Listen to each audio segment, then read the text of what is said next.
Sir इसमें सबसे पहले हम किर्लोस्कर से शुरुआत करते हैं। आज की गेनर लिस्ट में है सबसे पहले 6.5% के आसपास का मूव है किर्लोस्कर में।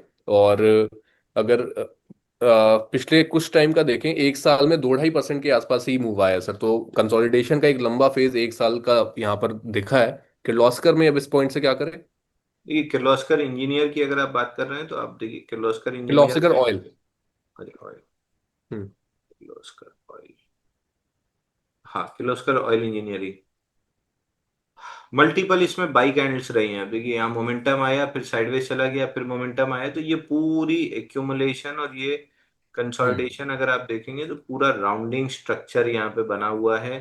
कल हमने प्रीएम्प्टिव बाई दिया था, लेकिन ब्रेकआउट कल इंट्राडे में फेल हुआ था और आज वापस से फॉलो थ्रू मूव दिख रहा है। एक ब्लैक कैंडल ऊपर में देखेंगे आप, डेली चार्ट है। हम्म। नीचे लेफ्ट पे वीकली है, राइट पे मंथली है। हमेशा तीन टाइम फ्रेम अगर आप नहीं देख रहे हैं, ट्रिपल स्क्रीन ट्रेडिंग सिस्टम नहीं है आपका, तो you are doomed to fail. हमेशा तीन टाइम फ्रेम अलाइन होने चाहिए, एटलीस्ट दो टाइम फ्रेम अलाइन होने चाहिए।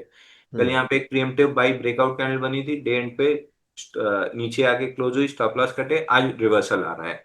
हम्म। अब कल का हाई बहुत इंपॉर्टेंट है, अगर ये निकलता है 1172 के ऊपर तो आप पकड़ के चलो कि करीब करीब 2250, 1250, 1300 तक का टारगेट मिल सकता है। Alright sir.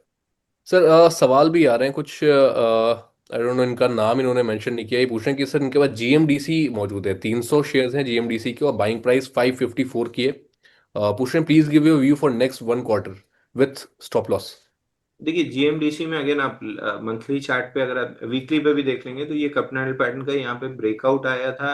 हम्म। 443 पे यहाँ टारगेट अचीव हुआ और यहाँ पे क्लियर सेलिंग दिख रही थी वीकली पे। अब हम्म। पुल बैक ले रहा है, पुल बैक में फिर से ये लोअर हाई यहाँ पे बना है। तो जब तक 580 नहीं निकलता है, जीएमडीसी में कोई भी बाइंग का स्ट्रक्चर नहीं रहेगा, बल्कि एक बार नीचे में 468 और 440 के टारगेट आपको दोबारा मिल सकते हैं। ऑलराइट। चलिए सर, कुछ लूजर्स कैटेगरी की भी बात कर लेते हैं यहाँ पर, क्योंकि बहुत ज़्यादा जो रिटेलर्स हैं उनका पैसा यहाँ पर फंसा हुआ है इसमें। ओला इलेक्ट्रिक मोबिलिटी का नाम है।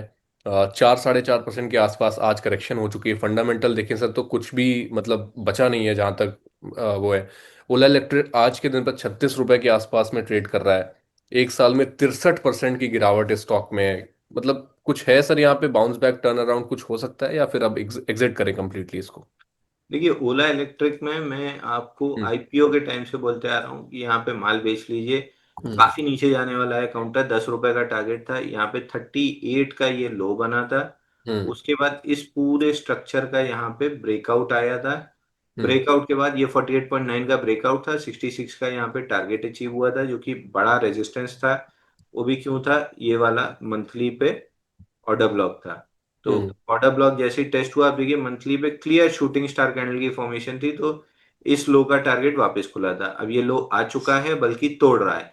मैं ये नहीं बोल रहा हूँ 10 रुपए आ ही जाएगा, बट एटलीस्ट कोई बाइंग का स्ट्रक्चर इस चार्ट पे नहीं दिख रहा है। तो बहुत ज्यादा हम्म। बाइंग की चेष्टा या एवरेज करने की कोशिश या बॉटम फिशिंग, आप गिरता चाकू पकड़ेंगे, चाकू गिर रहा, आप ऐसे हाथ लगाएंगे तो आपका हाथ ही कट जाएगा। आती है। तो कैचिंग है फॉलिंग नाइफ, आप क्यों, हम्म। मतलब यहाँ तो आप हाथ भी नहीं, गर्दन लगा रहे हो कि मैं गर्दन लगा के बचा लूंगा। तो हम्म। गर्दन तो कटेगी ना। फिर आप जेन स्ट्रीट को और मालिक मार्केट को दोष दोगे कि हम्म। यहाँ पे सब ऑपरेटर फंसा जाते हैं। भाई, कोई ऑपरेटर आपको नहीं फंसा रहा है।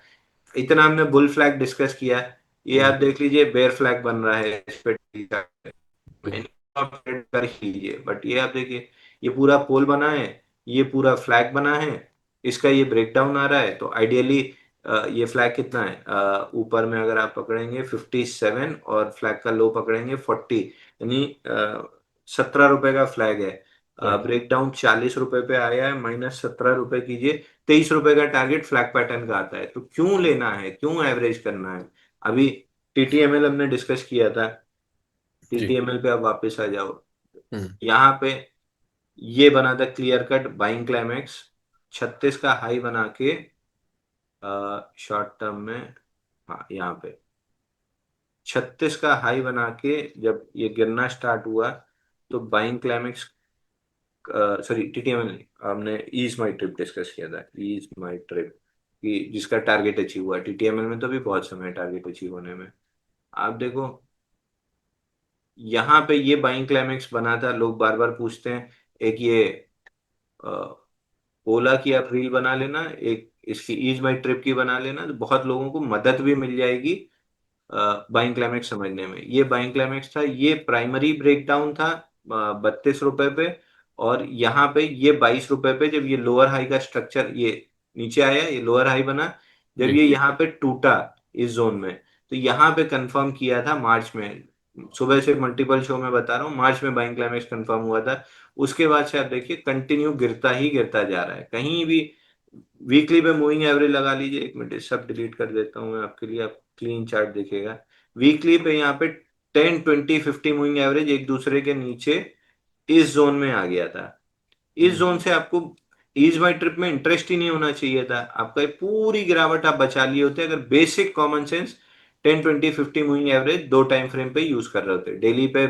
इधर उधर फिर भी हम्म। विप्सो आए, बट वीकली पे क्लियर डाउन ट्रेंड था। क्यों लेना है आपको बाइंग क्लाइमेक्स वाले स्टॉक में, कोई नहीं समझ में आते। बिल्कुल। तो ये अच्छा तरीका है यहाँ पर आपको अंशुल सर, पूरा बहुत ही बेहतर तरीके से चार्ट्स पर किस तरीके से आप समझ सकते हैं कहाँ पर बाइंग क्लाइमेक्स जो है वो आ चुका है, और उसमें किस तरीके से आपको अवॉइड करना चाहिए, और स्टॉक्स को आइडेंटिफाई कैसे करना है, ये पूरा तरीका हमने लास्ट टाइम भी डिस्कस किया था। और इस टाइम पर भी हम डिस्कस कर रहे हैं। ये चीज़ आपको समझनी पड़ेगी, चार्ट को रीड करना थोड़ा सा आप समझिए, और कौन से स्टॉक्स को अवॉइड करना है इसके लिए भी आपको ये बहुत हेल्पफुल यहाँ पर हो सकता है। अंशुल सर, कुछ और स्टॉक्स हैं जो आज के दिन पर जो है गिरावट के साथ काम कर रहे हैं। यहाँ पर एबीबी पावर का भी नाम है। एबीबी पावर 5-5.5% की गिरावट, 20,650 के लेवल्स अभी करंट जो है देखने को मिलते हैं, लेकिन एक साल में अच्छा रिटर्न बना है सर, 70-72% के आसपास का रिटर्न बन गया है एक साल में। इस पॉइंट से क्या करना चाहिए, प्रॉफिट बुक करें या फिर कुछ फ्रेश बाइंग के मौके हैं अभी? ए बी बी की आप बात कर रहे हैं, पांच हजार एक राइट, सौ एबीबी चालीस power. Sorry, ABB power sir, 20,640 का प्राइस है अभी। ए बी बी पावर, हम्म। ए ये बी वो बी इलेक्ट्रिकल जो इक्विपमेंट्स बनाते हैं ना सर ये। एबीबी है, एबीबी इंडिया लिमिटेड है, एबीबी पावर तो कोई नहीं दिख रहा मेरे को। हाँ, शायद एबीबी इंडिया ही होगा सर, वैसे यहाँ पे तो पावर ही शो कर रहा है। एबीबी 5140 चल रहा है, ABB power. ABB power Hitachi energy India sir ये। अच्छा, हिटाची है पावर इंडिया। हाँ शायद 20,630 का है सर ये हाँ लेवल। हाँ, पावर इंडिया 20,600 है। अब देखिए पावर इंडिया में ये 2 दिन की सेलिंग आपको दिखा रही है कि यहाँ पे ये वाला स्विंग लो, हम्म। इसके स्ट्रक्चर का ब्रेकडाउन आ रहा है। तो आई वुड नॉट रिकमेंड कि आप इसको बाई करके चलें। स्विंग का स्ट्रक्चर का फेलियर है। ऊपर से ऊपर से ये पूरे कप एंड हैंडल पैटर्न का ब्रेकआउट भी फेल हुआ है।